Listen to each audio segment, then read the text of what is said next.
Kalispera. Good evening and welcome to tonight's Greek History and Culture Seminar brought to you by the Greek Orthodox community of Melbourne and Victoria. My name is Spiridoula Demetriou and I'm a member of the Board of Directors of the Greek community, and I'm here to introduce our speaker to you. Tonight we have the pleasure of listening to Dr. Nicholas Doumanis. Dr. Doumanis is a historian of Europe and the Mediterranean world.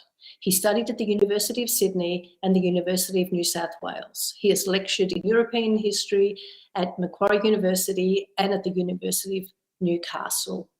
He's currently an Associate Professor of History at the University of New South Wales. Dr. Doumanis has been the recipient of many fellowships and his books have been published globally in many languages. The Greek translation of his book, Before the Nation, which discusses Greek life in the Late Ottoman Empire, has just been published in Athens by Papadopoulos Press.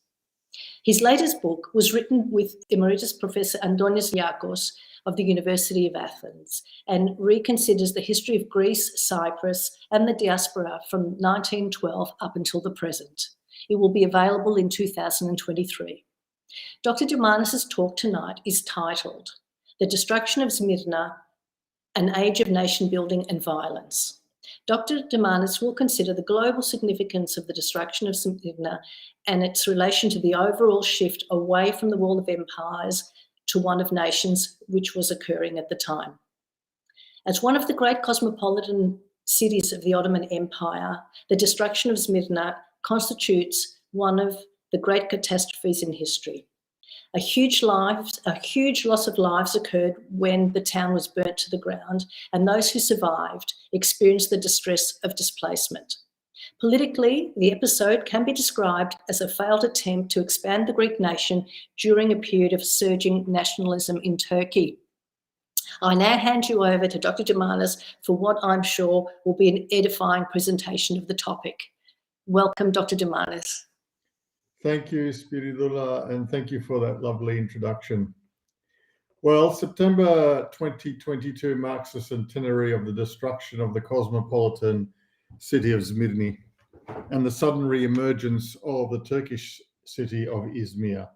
Put another way, a multi-ethnic entrepot that was full of European communities and with a very large Greek community became an ethnically exclusive Muslim city. This radical transformation occurred within a 3-week period in September 1922. But it was the culmination of a decade of war, which began with the Balkan Wars, which included the First World War, and after that, the desperate Greek-Turkish War of 1919-1922. The Christian parts of Smyrna were destroyed by the victorious Turkish Nationalists in September 1922 for essentially 2 reasons. Firstly, the city had been a constant reminder of the Ottoman Empire's colonial status, which was something like Shanghai was for China. Colonial powers like Britain and France had made a lot of money in Anatolia. I'll be referring to what is now Turkey as Anatolia, that is the Asian parts, and Eastern Thrace sometimes will come in, but mainly Anatolia. What I wanted to say was Britain and France had made a lot of money in Anatolia, as did other European countries and communities, but those countries were also planning to, or hoping one day to dismember that part of the world and divvy it amongst themselves, as they wanted to do with the rest of the empire. So Smyrna reminded them, the Turks, of their colonial subordination in international power relations. They were constantly being humiliated by the European colonial powers. And Smyrna was a reminder of that, because in there there were merchant communities from those countries which were also enjoying immense privileges, legal privileges in particular, that were imposed on the Ottoman Empire. The second reason why the city was destroyed by the new Turkish Republic under Kemal Mustafa Ataturk is that he wanted to remove not just Greek but Christian influence in Anatolia, and to end the Greek ambitions in Anatolia forever. that is to remove the Greek element, the Greek population, and not give the Greek nation any temptation to come and claim any of that territory for themselves. They also wanted to punish the Greek population, which I will refer to as the Romi, for their alleged support of foreign enemies, including the Greek army. So these burning of Smyrna and the destruction of Smyrna was, in a sense, part of a punishment, a collective punishment of the Greek population. So turning Smyrna into Izmir, turning Smyrna into Izmir was a brutal exercise that sent shockwaves around the world. And this was a world that had already been shattered by the most catastrophic war in history to date. Winston Churchill was moved to say that the mass killings and the orgy of fire that visited upon Smyrna had few parallels in the history of human crime. This is what Churchill said. In fact, Churchill never gave a thought to the crimes he committed and his country committed in the colonial territories. And there were similar levels of violence that were happening in other parts of Europe, particularly in the Russian Empire, including the Ukraine, and in Eastern Europe generally. Millions of people were being killed in the wars that followed the First World War in the eastern half of Europe. So Smyrna was part of a broader issue, and that's what I want to draw out today in this lecture, that it's not a unique episode, but I want to explain why it seems to have been a unique episode and what was seen to be particularly shocking and why it would encourage someone like Winston Churchill to say such things. So what I want to do today is this evening is to connect Smyrna to a global issue, to a world in crisis, to a pandemic of violence that had wiped out many more people than we thought, not just in Europe, but in Africa, in Asia. The First World War had a brutalizing effect, not just on the Eastern Mediterranean and the Ottoman Empire, but on much of the world. It had impacts on the colonial peoples as well, which I won't go into tonight. But closer to home, in the Balkans, what we largely forget are the hundreds of thousands of people who were displaced from 1912 right through to 1922. We're talking about a decade of violence, of relentless crises, in which in which the principal victims of the violence was ordinary people, of civilian populations. Now, not many people remember the fact that the Balkan Wars involved a great deal of ethnic cleansing, of driving out ordinary Muslim peoples out of their homes in Macedonia, in Thrace, in all parts of the southern Balkans.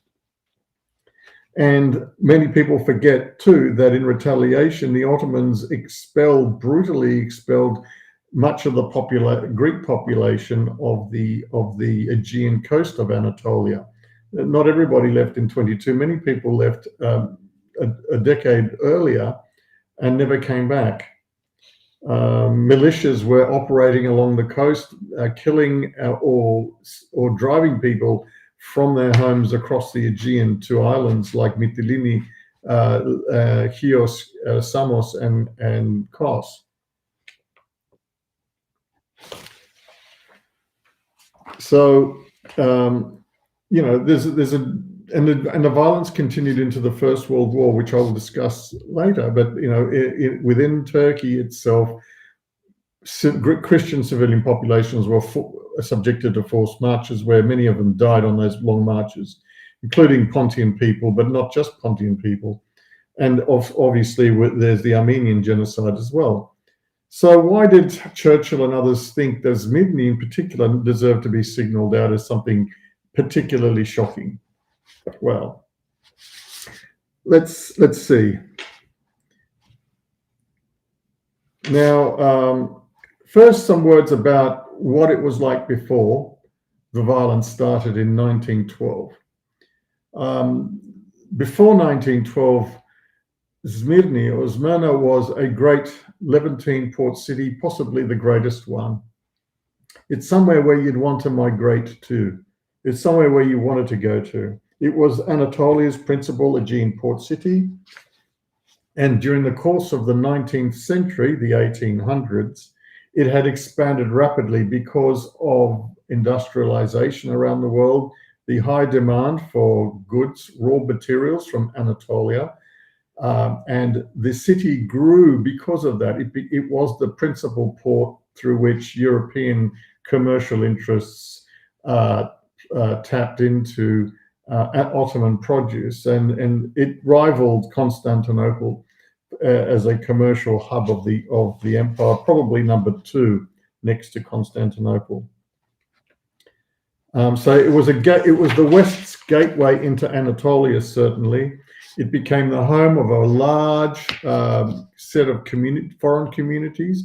So in the city itself, the British, French, Dutch, Swedish, Italian, Greek communities, but in particular, grew, expanded enormously, and there were large communities that developed by the late 19th century. There was also a sizable Armenian community, but by all accounts, and if you read any of the books that have been written about Smyrna and Levantine ports, you'll find that they're most impressed by the expansion of the Greek community.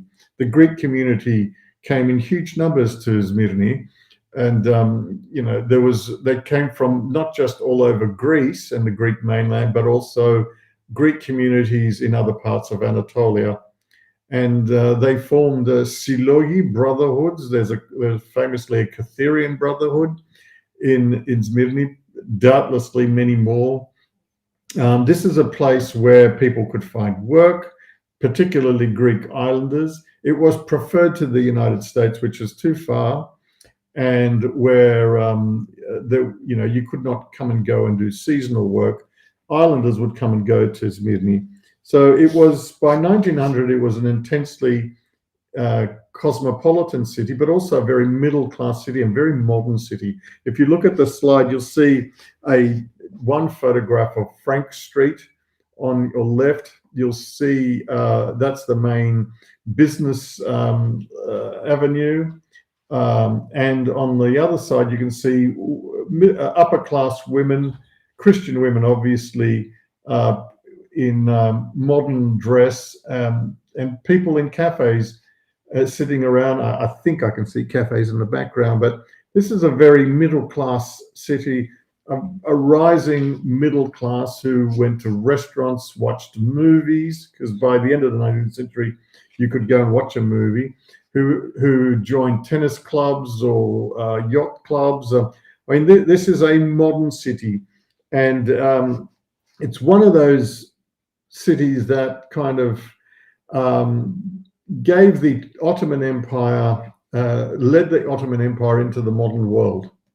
That is, that the modern influences of the West, being championed by the West, were being filtered through cities like Smyrna and by classes, by the middle classes, including the rising Greek middle class, which was really powerful. And the Greeks were the single largest community in the city by the late 19th century. Hence, in Turkish law, it was called Infidel Smyrna. It was a predominantly Christian city in a Muslim state. Now, whilst I've talked up the bright future of Smyrna, at the same time, in Turkey's, or the Ottoman Empire's, international position was becoming increasingly perilous. It was an empire that had been losing territory throughout the 19th century, but particularly since the 1870s. So the Ottoman Empire was in decline. It had lost, by 1911, it had lost all its African territories. It had lost Cyprus, it had lost Egypt, and it had lost much of its Balkan territories. But and so there was a growing sense of urgency in the Turkish elite that, you know, they had to do something to salvage the empire, to reform it. And I won't go into the history of that. You know, by 1908, there's an attempt by the Young Turks to modernize society by the Ottoman Empire by bringing in a constitution and recognizing the minorities, to give them a stake in the empire, to make sure that they didn't identify with the empire's enemies. And things seem to be working out reasonably well until suddenly in 1912, the Balkan War, the First Balkan War, broke out. And you can see on the map that all of a sudden, within a couple of months, the Ottoman Empire not only lost nearly all of its European territories, but the Bulgarian army was within a stone's throw of Constantinople itself. Now, that was shocking enough, because the Ottomans considered the Balkans one of its heartlands, not just Anatolia, but it also considered the Balkans its other heartland.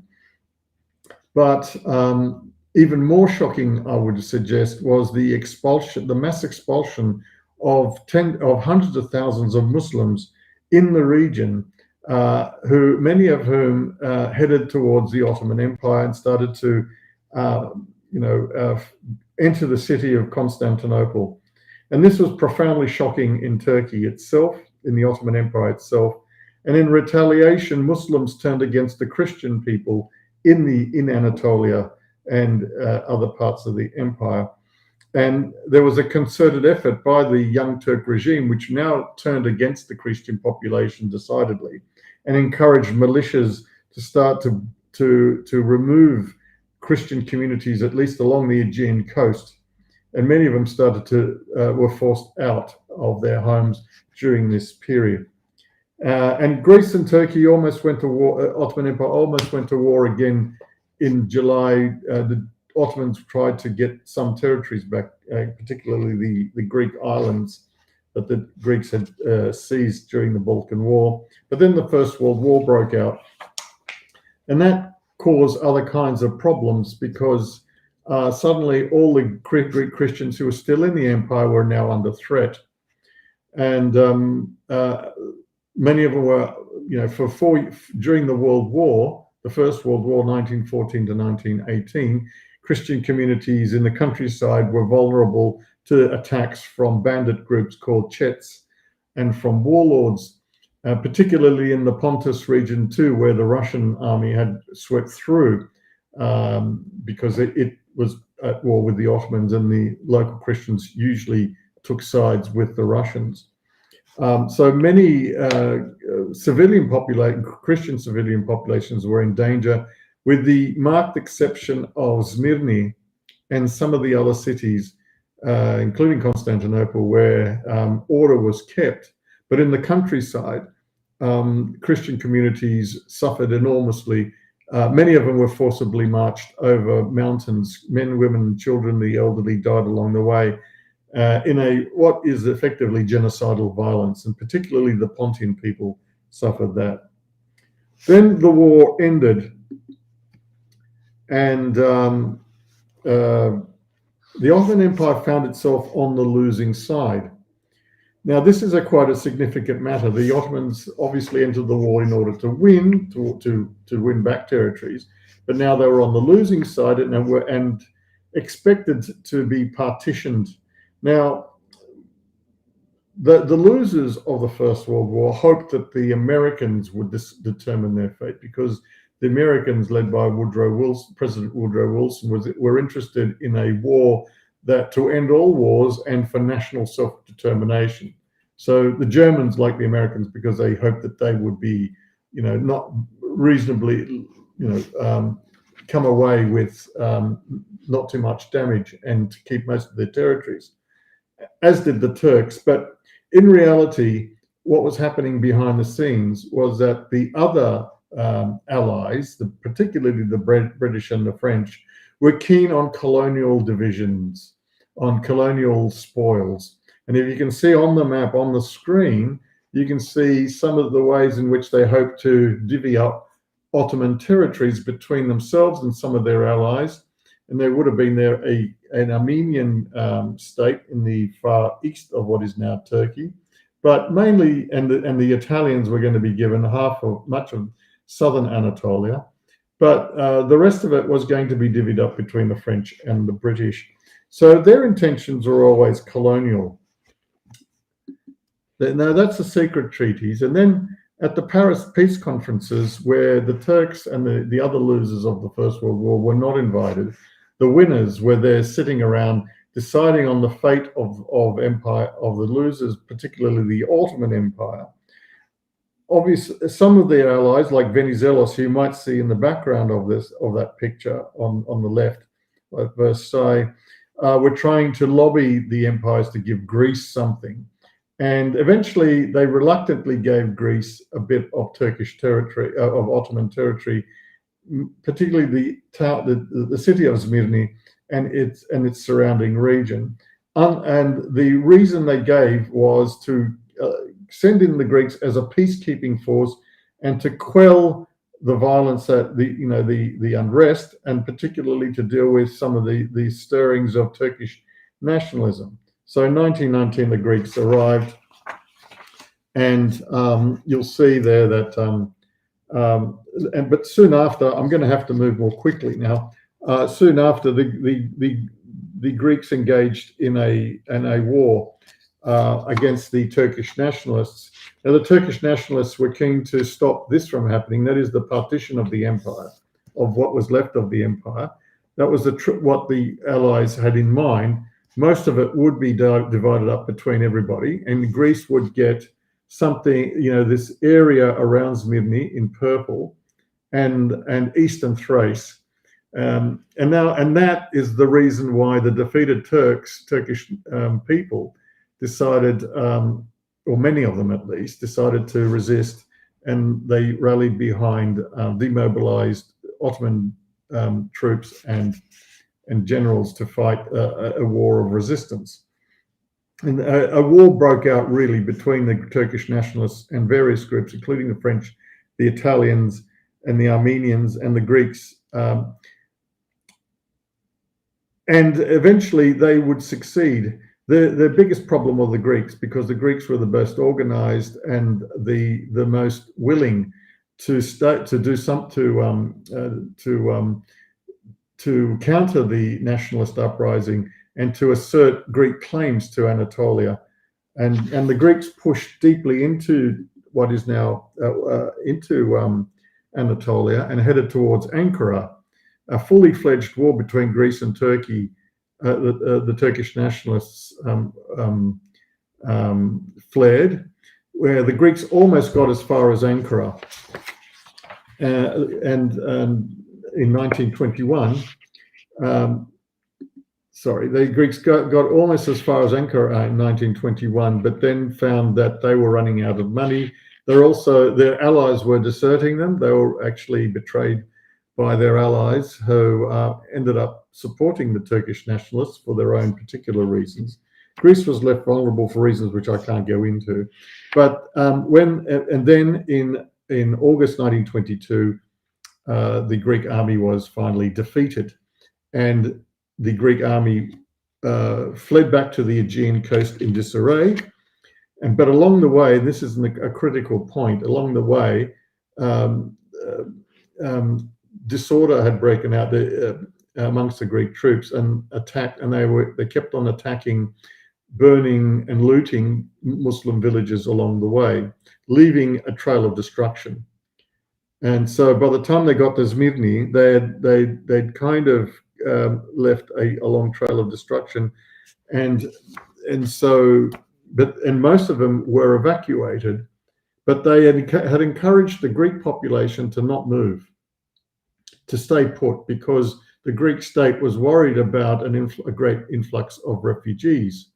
So when the Turks entered Smyrna, they were keen on revenge. So I'm going to relay in a bit of detail what happened when the Turks entered the city. So on the 9th of September, by the 9th of September, the Turks had reached the city, and the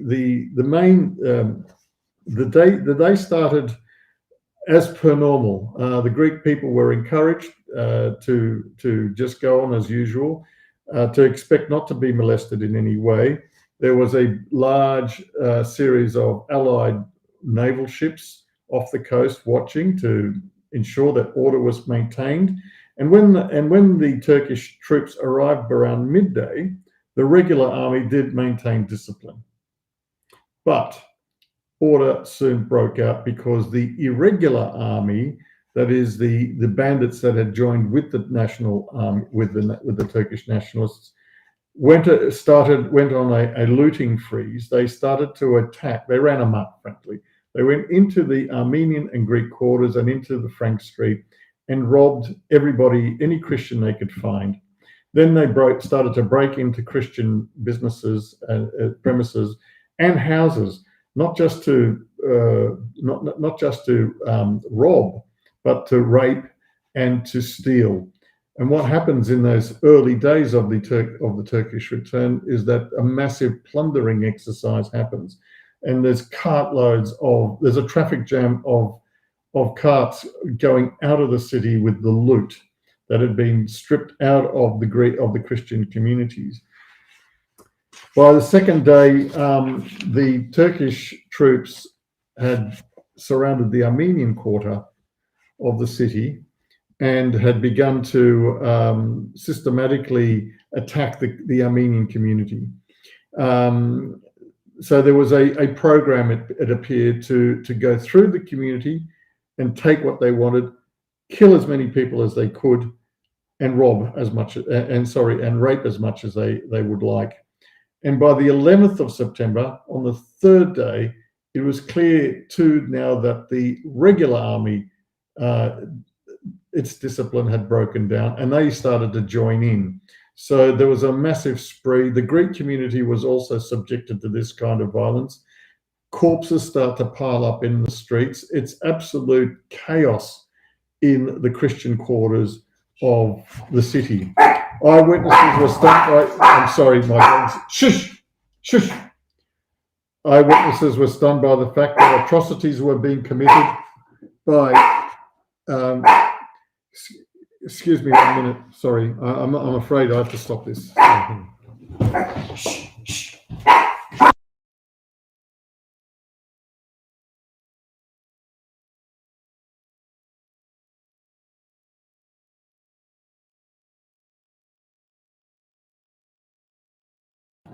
I'm really sorry about that.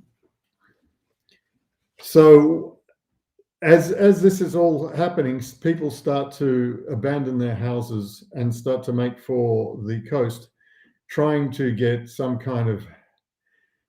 passage to safety. But the boats have all disappeared. Nobody's moving. Everybody, the coastline of the city, or the quayside, is full of people. As many as 250,000 people have converged on the city from the neighboring villages, trying to escape. What they see is certain death, and they find that the Allied ships are not willing to help. So there are people in boats trying to get out to the ships, and they're being turned back, and many people are drowning. Boats are overturning. The waterfront is getting full of bodies which are floating in the water. And the Allies don't want to interfere. They're there really to protect the European communities and to intervene only then, but under strict orders not to intervene to help the Armenians and the Greeks in particular. And then on the 13th of September,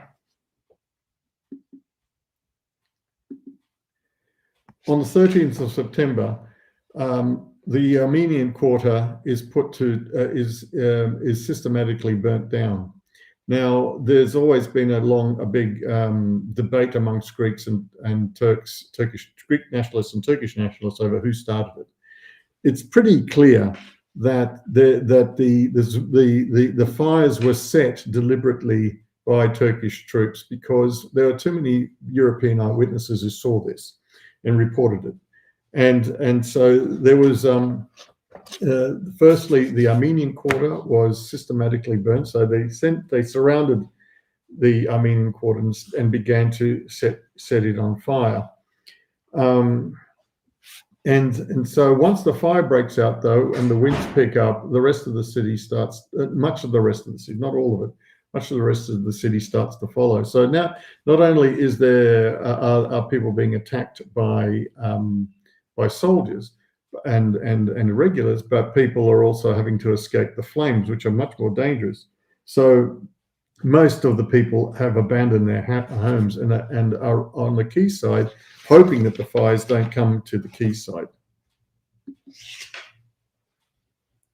So people are being, so if you see on the map here that the yellow ring on the map shows you where the extent of the fires, and that the Muslim and the Jewish communities are spared. They're not part of this. They're to the south of all this.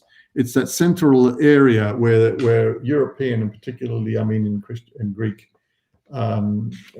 properties are focused. Now, so all this is happening. This is absolute mayhem. What I want to know is what I've always tried to understand is what's the role of this? Why do they do this? Why is there a determination to destroy the city?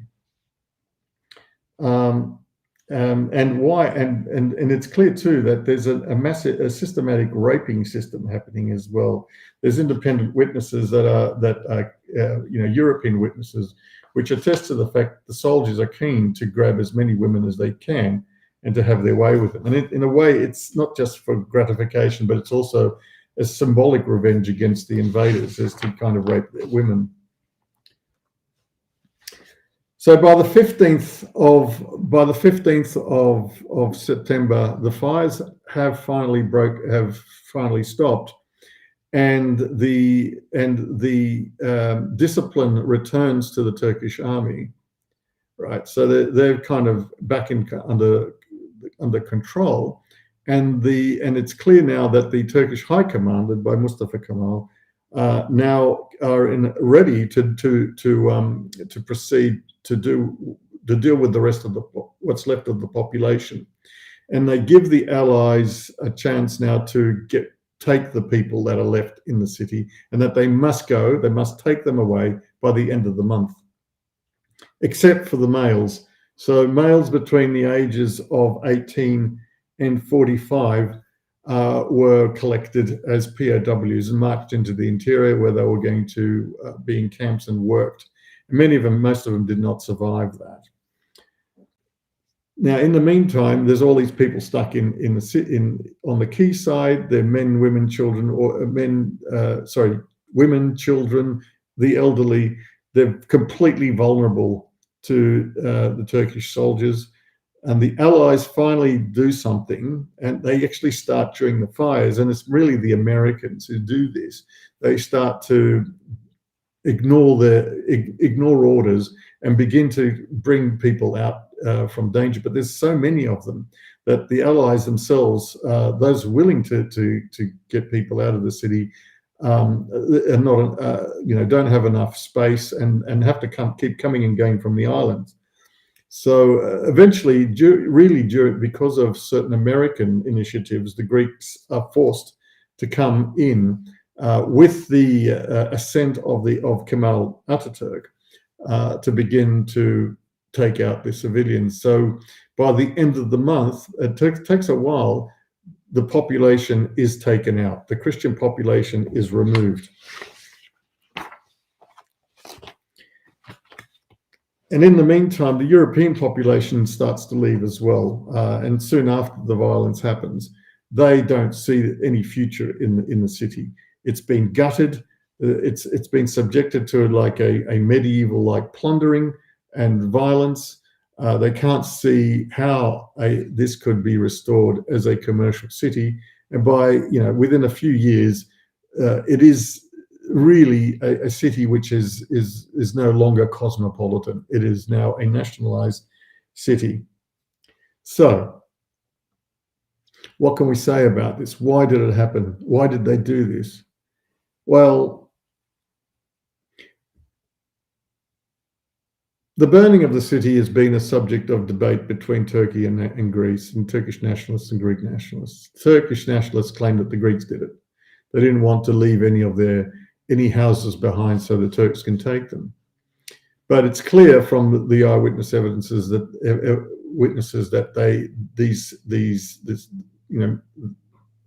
the fires were deliberately lit. So why would they be deliberately lit? Well, I think the answer is, and you'll get no evidence for this, but clearly they did not want to leave anything for the Greeks to return to. They also wanted to remove any trace of the past in infidel Smyrna, Yahudi Izmir. They wanted to rebuild it as a purely Turkish city. The churches were gone. And if you go today, there is no trace. There's almost virtually no trace of the Greek past in that city, or indeed the cosmopolitan past. It is a completely revamped city along nationalist lines. Now,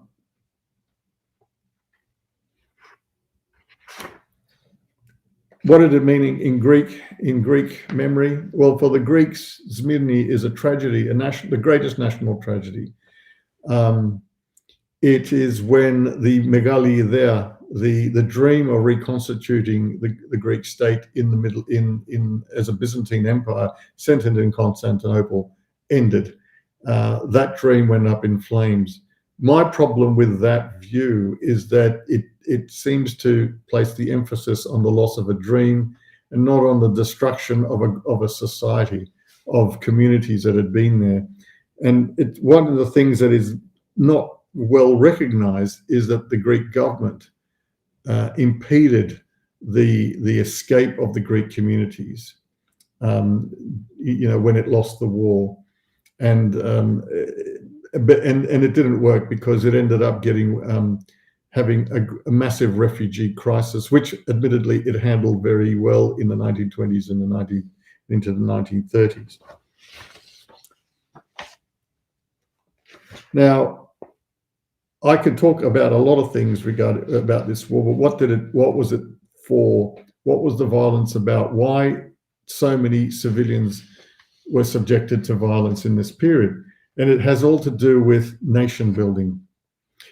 All countries, not just Turkey, were keen on getting rid of minorities. Why? Because it was seen as an imperative to create national spaces, to remove cultural groups which did not fit into those spaces, unless they were really small, like Jewish communities, which posed no threat to the dominant group. The Harvard historian Charles S. Meyer talks about territoriality. This is the era when it's deemed to be important that everyone within a territory be of the same culture.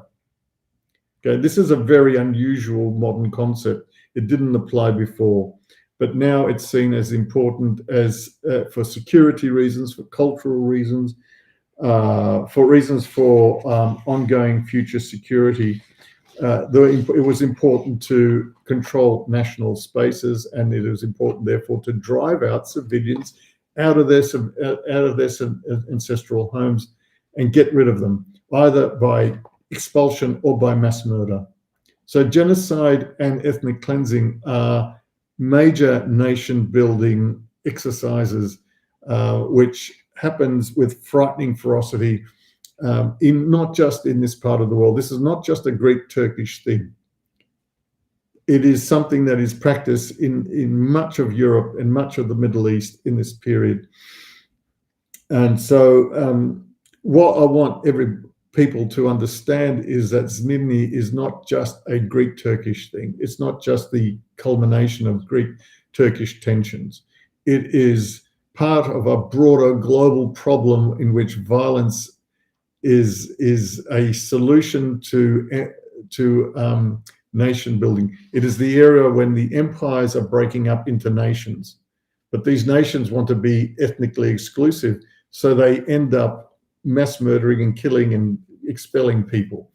And you can see the Holocaust and the Armenian genocide. It's all part of this process. It's all connected to this imperative to create national spaces.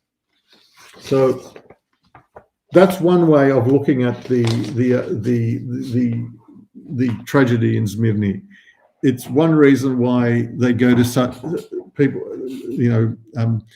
such lengths are taken to remove populations from a city. It would have been better for Turkey for economic reasons to keep the city as it was and the population balance as it was. But there are other imperatives at stake. And during the Balkan Wars, similar things had been done to Muslim communities. So I might leave it at that and then take some questions. Thank you.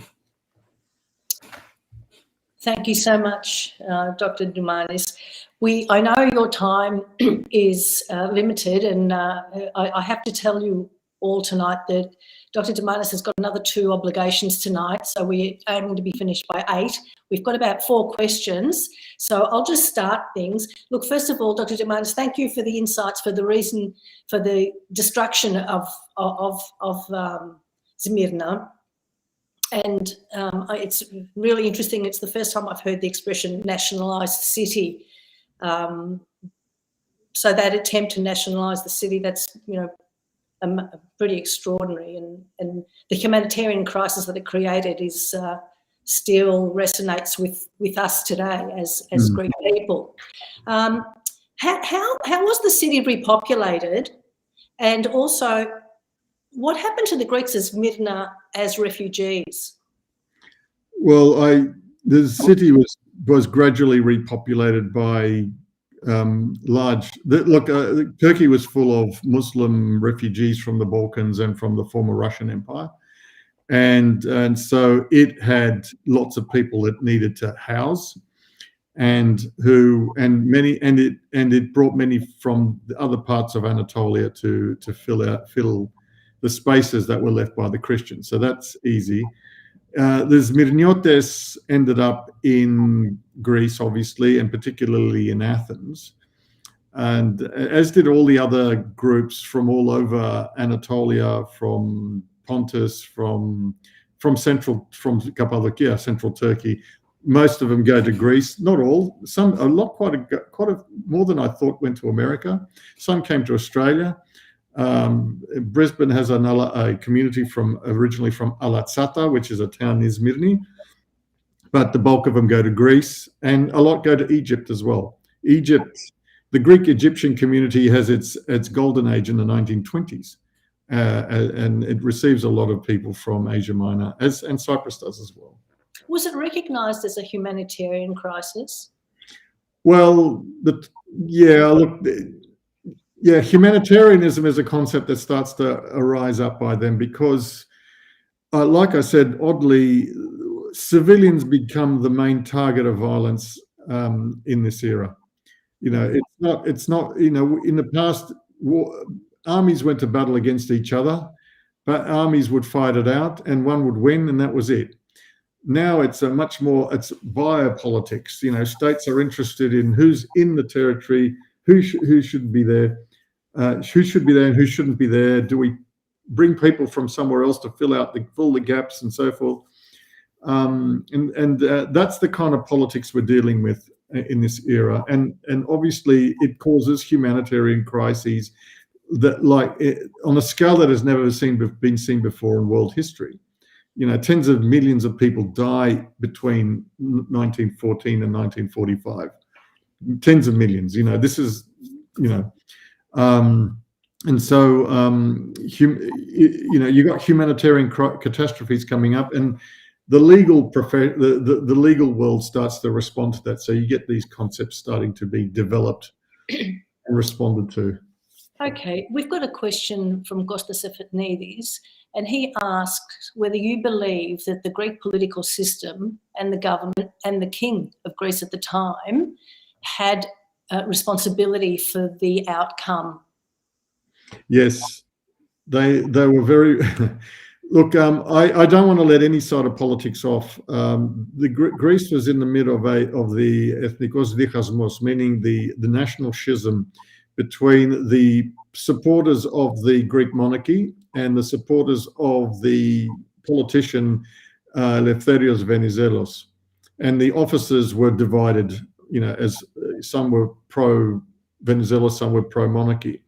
And those divisions helped to make the war effort against Turkey deeply problematic. It certainly affected the way they managed a very, very difficult war, and they actually mismanaged it. It just happened to be that the monarchy was in charge when the Greek army lost, but the Venizelists were in charge when they committed Greece to a long and catastrophic war. So they're both responsible. People used to take sides and used to be at daggers in Greek society over these questions. But you can see how they're both implicated. I see the political class as being culpable for this. And mind you, both sides of politics voted laws to inhibit, to make it almost illegal to help refugees get out of Turkey when they were in harm's way. Wow.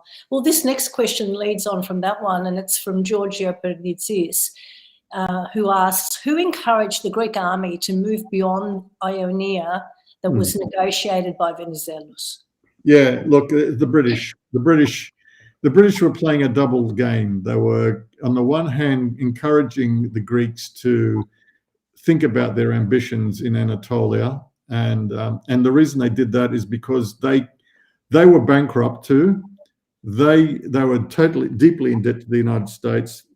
British public had no stomach for another war, so they thought, well, let's make the Greeks kind of impose the treaty and encourage them to go deeper and deeper into Anatolia. And on the other hand, they didn't help them in any way. They made sure that they were a party to Greece being unable to access finance to keep the war going. And the Allies also abandoned Greece because it was convenient for them to get out, because they didn't want to continue the war, and they made an excuse that the Greeks were flaring up the war, and instead of supporting their ally, they decided to profit by engaging with the Turkish nationalists. So, okay. So, and John Katsoulis asks, in the setting of the destruction, why did Venizelos nominate Mustafa Kemal for the Nobel Peace Prize in 1934?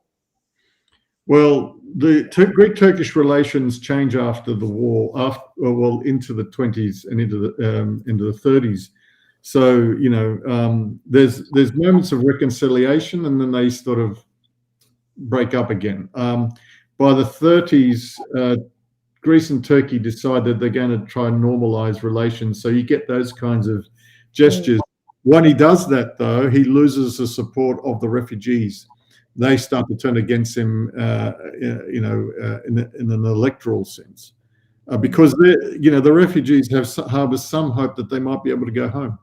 Yeah. And when Venizelos brokers a new treaty in 1930, I think, from memory, they decide that they're not going to compensate each other. They're going to just, cut ties. The Greeks can't go back to Greece. The Turks can't go back to Greece. Greeks can't go back to Anatolia. Turks can't go back, and so that upsets the refugee populations in both countries. Yeah, and Mary Barakis asks you, Dr. Doumanis, had the Greek population already started leaving Smyrna before 1922, having witnessed Greek populations being displaced along the Aegean coast?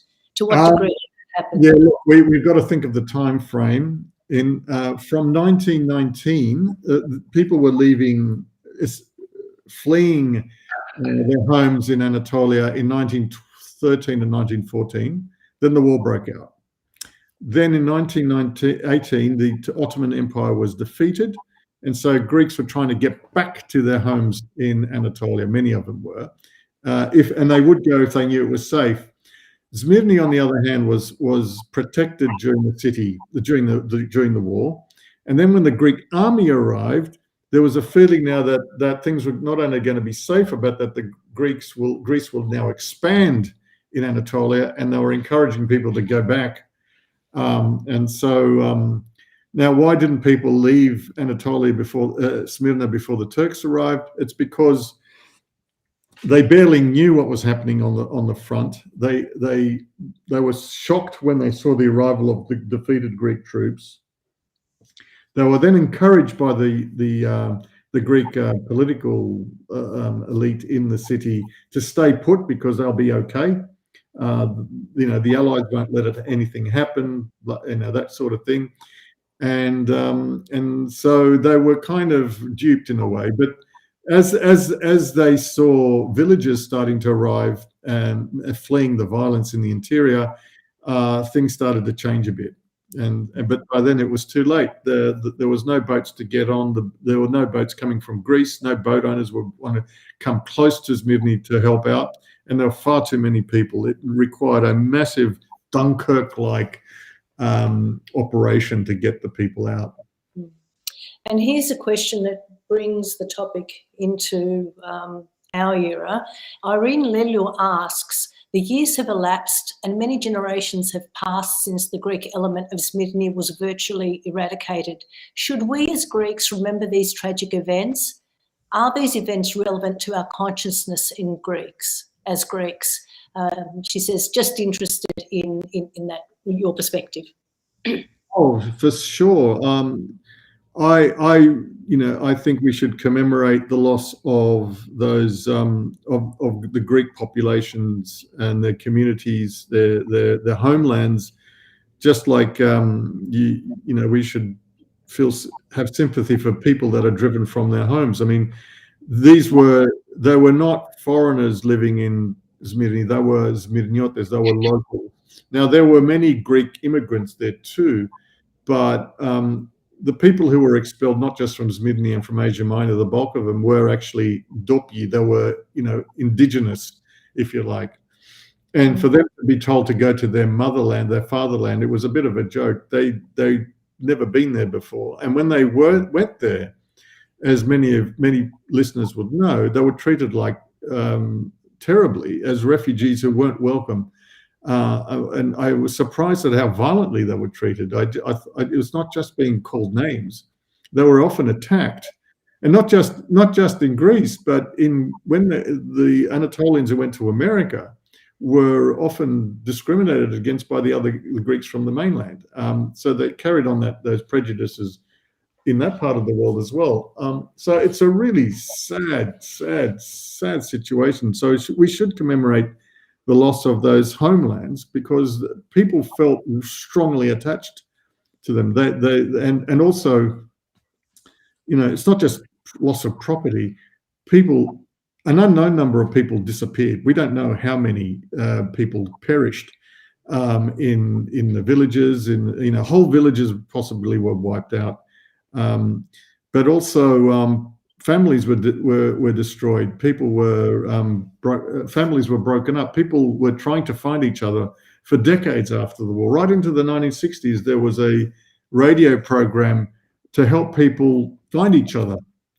So people were registering their names and saying, "Is so and so still alive?" And they'd be trying to link up again. That's the human tragedy and the indifference that was shown to them by the Greek state. When they were trying to escape, and I was telling them to stay put because they didn't want a refugee crisis. So they created the war. The Asia Minor Greeks did not create the war. They probably didn't want it because it invited violence. They knew that it would disrupt their world, but the Greek state created that war or brought on that war, and then abandoned the people that it was ostensibly there to protect. Yeah, look, it's nearly time, so I think we'll round things up. I thank you once again, Dr. Doumanis. You're a popular speaker down here in Melbourne, so hopefully soon you'll be able to get on a plane and come down. I'd love to see you down at the centre.